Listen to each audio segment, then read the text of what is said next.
మీ business ఏదైనా మీ ఊర్లో promotion చేయాలంటే అది సుమన్ టీవీతోనే సాధ్యం. ఇప్పుడే సంప్రదించండి. నమస్తే, welcome to Suman TV Warangal. ఒక చారిత్రాత్మకమైన కట్టడం దగ్గరికి వచ్చామండి మనం. ఎక్కడ అనుకుంటున్నారా? ఓరుగల్ అంటేనే మనకి చాలా వరకు గుర్తొచ్చేది ఎన్నో కట్టడాలు, ఎన్నో చారిత్రాత్మక ప్రదేశాలు ఉంటాయి.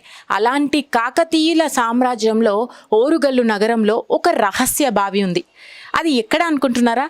చాలా వరకు తెలుసండి కొంతమందికి, కానీ చుట్టుపక్కల ప్రాంతాల వరకు మాత్రం చాలా వరకు తెలియని ఒక ప్రదేశము రహస్య బావి. పేరులోనే ఉంది రహస్యమని. అయితే కాకతీయుల కాలం నాటి ఈ బావి అప్పటి రుద్రమాదేవి గారి ఏకాంత వేల కోసం కట్టిన ఈ బావినిగా పేర్కొంటారు. అయితే చరిత్రల్లో అయితే దీనికి ఒక మంచి గుర్తింపే ఉందని చెప్పాలి. పోను పోను మాత్రం గుర్తింపు తగ్గిపోయింది. అసాంఘిక కార్యక్రమాలకు మాత్రమే ఇది చోటవుతుంది ఈ రోజులలో. అయితే ఒకప్పటి దీని చరిత్ర ఏంటి అనే ఉద్దేశంతో ఇక్కడికి వచ్చాము మేము. అయితే తెలుసుకున్న ప్రకారం చూస్తున్నట్టయితే ఇదంతా కూడా 3 అంతస్తుల బావి. 3 అంతస్తులుగా ఎలా ఉంది అంటే, ఒక అంతస్తు మొత్తం కూడా రుద్రమాదేవి గారి స్నానాని కోసం కేటాయించిన అంతస్తుగా, 2వ అంతస్తు దుస్తులు మార్చుకోవడానికి, 3వ అంతస్తు పూజా కార్యక్రమాలు చేయడానికి అన్నట్టుగా ఈ 3 అంతస్తుల చారిత్రాత్మక కట్టడాన్ని అయితే కట్టారు. అయితే ఇక్కడికి రుద్రమాదేవి గారు ఎలా వచ్చారో తెలుసా అండి? ఒకప్పుడు బావి, సొరంగ మార్గాలు ఇవన్నీ కూడా ఎక్కువగా ఉండేవి. అయితే ఓరుగల్లు ప్రాంతాల్లో కూడా 1000 స్తంభాల ఆలయం కానీ, కిలా వరంగల్ కోట కానీ మీకు తెలిసిందే. అక్కడి నుంచి రహస్య సొరంగాల మార్గాలు ఇక్కడికి ఉండేవంట. అంటే బయట ప్రపంచానికి తెలియకుండా రుద్రమాదేవి అక్కడి నుంచి ఆ సొరంగ మార్గాల ద్వారా ఇక్కడికి చేరుకుని ఏకాంత వేళ గడిపి మళ్ళీ కూడా ఆ కోటలకే కానీ 1000 స్తంభాల గుడికే కానీ వెళ్ళేదంట. ఆ సొరంగ మార్గాలు కూడా ఇప్పటికీ ఇక్కడ ఉన్నాయి అని అయితే అంటుంటారు. ఇది మొత్తం కూడా చూపించడం కోసం మిమ్మల్ని ఇక్కడి దాకా తీసుకొచ్చాను. మనం ముందుకు వెళ్ళి చూద్దాం అసలు ఈ కట్టడం అంతా ఎలా ఉంది, అసలు దేంతో ఇదంతా కూడా కట్టారు, ఎలా నిర్మించారు మొత్తం కూడా అనేది అయితే చూసే ప్రయత్నం చేద్దాం రండి.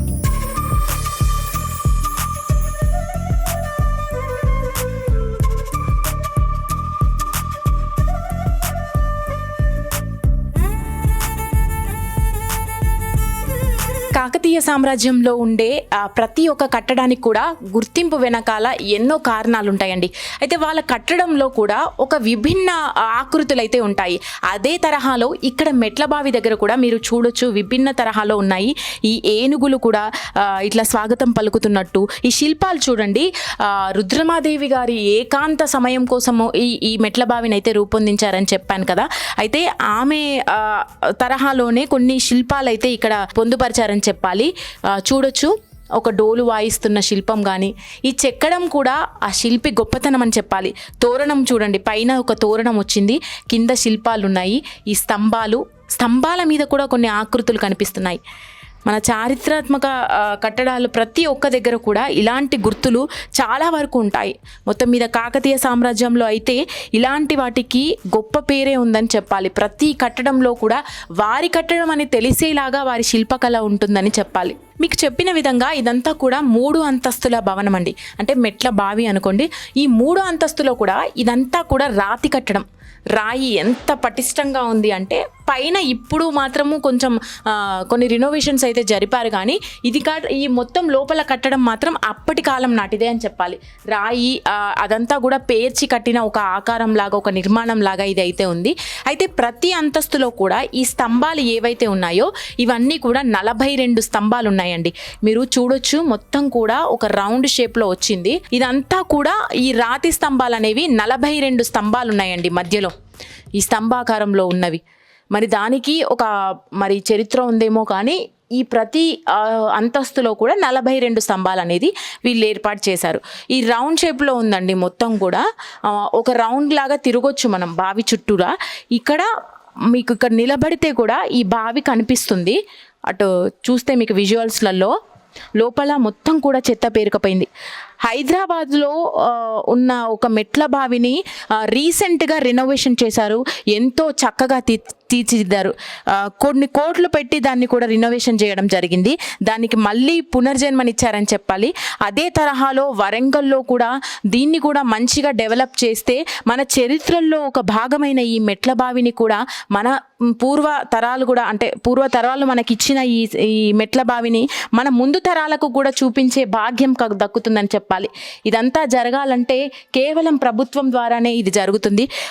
మంచిగా దీన్ని తీర్చిదిద్దొచ్చు. అంటే ఇప్పటికే కూడా చూడొచ్చు, బావిలో అంతా కూడా చెత్త పేరుకుపోయి ఉంది. ఇదంతా క్లీన్ చేసి మొత్తం కూడా రెనోవేషన్ జరిపించాల్సిన అవసరం అయితే ఉందని చెప్పాలి. వాటర్ అయితే ఉన్నాయి, కానీ ఎంత లోతు ఉంది, ఎలా ఉంది అనేది అయితే ఇంకా మనకు తెలియదు.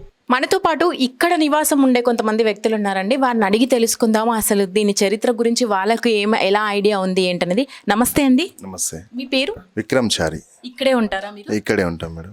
అంటే దీని వెనక హిస్టరీ ఏంటండి? ఇది రాజుల కాలం నుంచే ఉంది అనేది.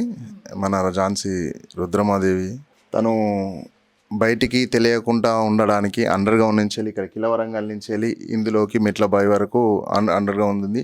ఇక్కడి నుంచి వెళ్ళి వేయి స్తంభాల గుడి వరకు ఉంది. ఇక్కడ జలస్నానం చేసేసి ఇక్కడి నుంచి అండర్ గ్రౌండ్ నుంచి వెళ్ళి వేయి స్తంభాల గుడికి దర్శనానికి వెళ్ళిపోయేది. అందులో నుంచి మళ్ళీ అండర్ గ్రౌండ్ నుంచి వెళ్ళి కోటకి వెళ్ళిపోయేది ఉండేది. అంటే కోట అంటే కిలవరంగల్ కోట. కిలవరంగల్ కోట ఇది తను అప్పటి నుంచి వెళ్ళి ఇది ఒకటి స్నానం చేయడానికి, ఒకటి బట్టలు ఒక బట్టలు మార్చుకోవడానికి, ఇంకోటి ఇక్కడ పూజ కానీ జపం కానీ చేయడానికి ఇంకొక అంతస్తు. ఇది 3 అంతస్తుల బావి. ఇంకా లోపల ఉంది అని అన్నారు, కానీ ఇది ఇక్కడ మనకు తెలిసిన వరకు అయితే ఇక్కడి వరకే ఉంది. తను లోపల నుంచి అండర్ గ్రౌండ్ నుంచి వచ్చేసి అండర్ గ్రౌండ్ నుంచి దర్శనం చేసుకొని మళ్ళీ కోటకి వెళ్ళిపోయేది, కిలవరంగల్ కోటకు. చాలా పాత బావి. ఎంత బాగుంటుందంటే ఇప్పటి వరకు ఎంత ఎండలు వచ్చినా కూడా నీరు లేదు అన్నది లేదు.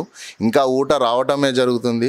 నీరు కానీ చాలా తీయగా ఉంటుంది. ఎక్కడి నుంచో వచ్చి ఇక్కడికి వచ్చి చూస్తున్నారు. అంది ఎంత బాగుంది అంటే ఇంకొద్దిగా డెవలప్ చేసేసి ఇంకా అప్డేట్ చేస్తుంటే ఎక్కడి నుంచో వస్తుంటారు.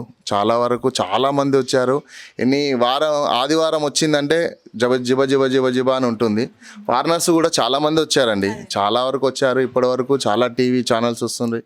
ప్రతి ఒక్కరు ఫోటో షూట్కి కూడా, పెళ్ళిళ్ళ ఫోటో షూట్కి కూడా ఈ రాజుల కాలం అనేది ఉట్టి పడుతుంది అని చెప్పేసి ఇప్పుడు కొత్తగా పెళ్ళి అయ్యేవారు కూడా ఫోటో షూట్కి వస్తున్నారు, ఫొటోస్ దిగుతున్నారు కిందికి అని. అదని చాలా బాగుంది. ఇక్కడ ధనమైసమ్మ కూడా ఎంత పవర్ఫుల్ అంటే మీరు కూడా దర్శనం చేసుకోండి. కోరుకున్నది పక్కా జరుగుతుంది. అది చాలా వరకు మాకు జరిగింది. మేము అనుకోకుండా ఎన్నో మొక్కుకున్నాం, జరిగింది. ఇంకొద్దిగా డెవలప్ చేయాలని, ఇంకొద్దిగా నీట్గా. కానీ ఇప్పుడు హైదరాబాద్లో చేశారు. అది చూస్తే హైదరాబాద్లో చేశారు. అది చూస్తే ఎంత అద్భుతంగా చేశారంటే చాలా బాగా చేశారు. అది మేము కూడా ఇది ఏం కోరుకుంటున్నామంటే ఇంకొంచెం నీట్గా చేసి కలర్స్ వేసేసి ఇంకా చాలామందికి తెలిసేటట్టు ఈ సుమన్ టీవీ ద్వారా తెలియాలని మేము చాలా కోరుకుంటున్నాము.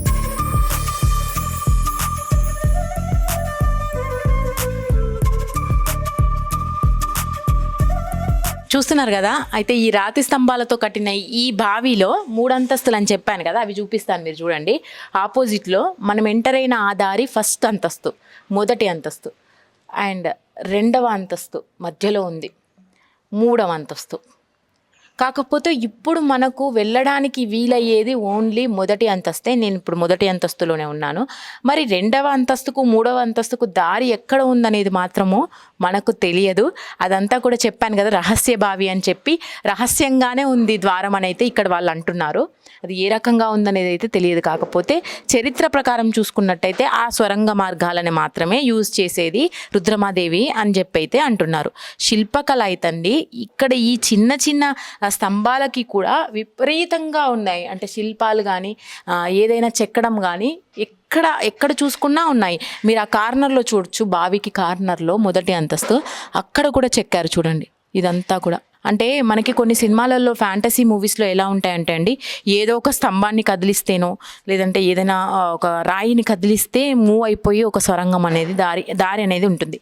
కానీ మనకి ఇక్కడ ఎలా ఉందనేది అయితే తెలియదు. కానీ ఈ రాయిలు మాత్రం పటిష్టంగా ఉన్నాయని చెప్పాలి.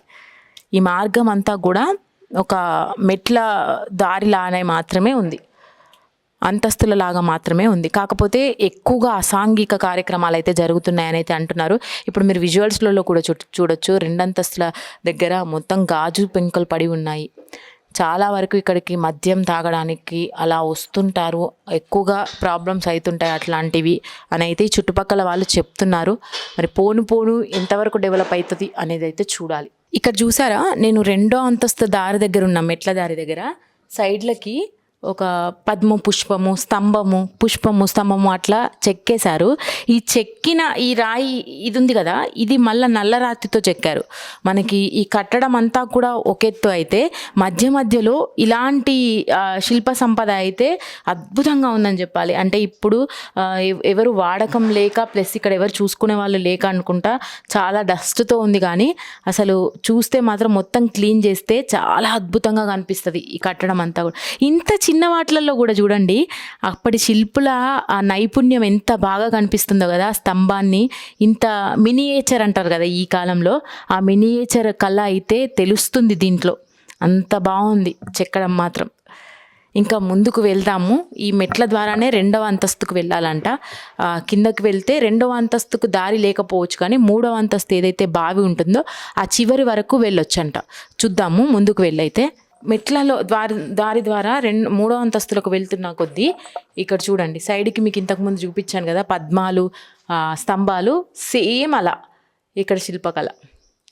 ఇందులో ఈ శిల్పకళలో కూడా మీరు అబ్జర్వ్ చేస్తే ఒక ఆడ మనిషి ఇలా ఊయలూగుతున్నట్టు, చుట్టూతా ఒక ఆభరణంలాగా ఒక ద్వారము, కింద ఇక్కడ ఊయల్లాగా ఉంది, మొత్తం పైనంతా తోరణంలాగా ఉంది.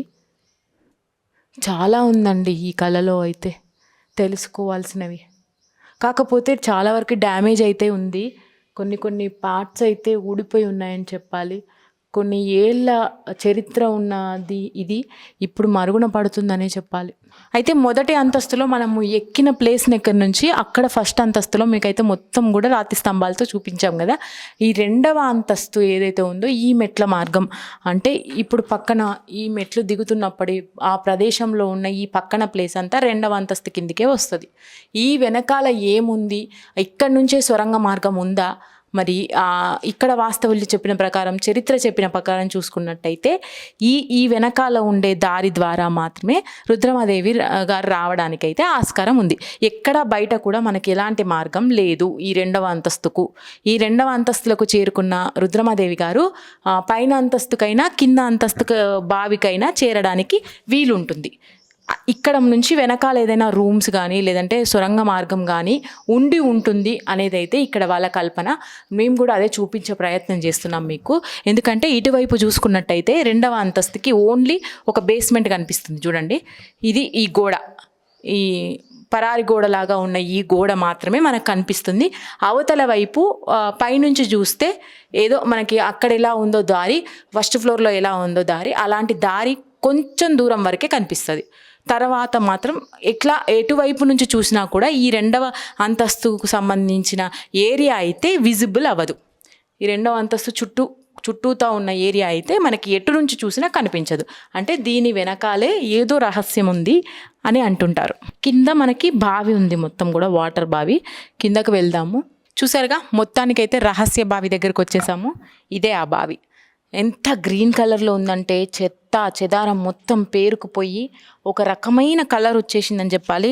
చెత్త కూడా చాలా వరకు పైన కనిపిస్తూ ఉంది. ఇదంతా కూడా చాలా నీట్గా చేయాల్సిన అవసరం అయితే ఉంది. పోను ఏమైనా డెవలప్మెంట్ జరిగితే కానీ దీనికి పూర్వ వైభవం అయితే రాదు. మొత్తానికి ఈ 3వ అంతస్తులో మాత్రం ఇక్కడ వరకు వాటర్ ఉన్నాయి. ఈ వాటర్ కూడా అండి ఏ కాలమైనా కూడా దీంట్లో నీళ్లు ఉంటాయంట. మొత్తం పైన అయితే ఓపెన్ ప్లేసు మీరు చూస్తున్నట్టయితే ఆ సూర్యరశ్మి అంతా కూడా పడుతుంది. ఇంత ఎండల కాలంలో కూడా ఇది ఎప్పుడూ కూడా నిండుకున్నట్టో లేదంటే తగ్గినట్టో కనిపించదు అని అయితే ఇక్కడ ఉన్న వాళ్ళు అంటున్నారు. దీని వెనకాల ఆ రహస్యం ఏంటో తెలియదు, మరి అందుకే కావచ్చు రహస్య బావి అనే వచ్చింది పేరు. ఇక్కడ మొత్తం బావి తవ్వినప్పుడున్న ఈ పక్కన అవశేషాలు అయితే మొత్తంగా అలాగే ఉన్నాయి, కానీ చుట్టూ కట్టడం అయితే రాతి కట్టడాన్ని అయితే కట్టారు. చూసారు కదండి. పురాతన కట్టడమైన మెట్ల బావిని దగ్గరుండి మీకు అన్నీ కూడా చూపించాను. అయితే దీంట్లో ఉన్న మిస్టరీ ప్రకారంగా అయితే ఈ 2వ అంతస్తులో ఏది ఉంది, ఎలాంటి దారి ఉంది అనేది అయితే ఎవ్వరికీ అర్థం కాని సిచ్యువేషన్లో అయితే ఉంది. అయితే రుద్రమాదేవి గారు ఆ కిలా వరంగల్ కోట నుంచి కానీ 1000 స్తంభాల ఆలయం నుంచి కానీ స్వరంగ మార్గం ద్వారా ఆ 2వ అంతస్తులో ఉన్న ఆ ఏరియాకి చేరుకొని తర్వాత మెట్ల బావిలో ఉన్న ఆ వాటర్తో స్నానం చేసి ఆ దుస్తులు మార్చుకోవడానికి ఆ 2వ అంతస్తుని యూజ్ చేసేవాళ్ళంట. మళ్ళీ తిరిగి అక్కడి నుంచే వెళ్ళేవారని అయితే చెప్తున్నారు. ఏదేమైనా హైదరాబాద్ తరహా లాంటి మహానగరంలో ఇలాంటి మెట్ల బావి బయట అంతర్గతం కాకుండా ఉండడానికి బయటకి బహిర్గతం చేసిన తర్వాత దాన్ని ఎంతగానో డెవలప్ చేసింది గవర్నమెంట్. అదే తరహాలో ఇక్కడ వరంగల్లో ఉన్న ఈ మెట్ల బావిని కూడా ప్రాచుర్యంలోకి తీసుకొచ్చి డెవలప్మెంట్ అనేది అయితే తీసుకొస్తే చాలా అందమైన కట్టడాన్ని మన ముందు తరాలకైతే ఇవ్వచ్చని చెప్పాలి. ఇప్పటికే ఇక్కడ వారాంతరాలలో కూడా ఎంతోమంది సందడి చేస్తున్నారు. ప్రీ వెడ్డింగ్ షూట్సే కావచ్చు, ఎలాంటి షూట్స్ అయినా కూడా సాంగ్ షూట్సే కానీ ఇలాంటి కట్టడం దగ్గర మన చారిత్రాత్మక కట్టడం దగ్గర తీసుకోవాలనే ఉద్దేశంతో ఎన్నో మహానగరాల నుంచి కూడా ఇక్కడికి వస్తున్నారు. అందువల్లనే ఇక్కడ ఎక్కువగా కూడా వారాంతరంలో చాలా బిజీగా ఉంటుంది ఈ ప్రదేశం అనేది.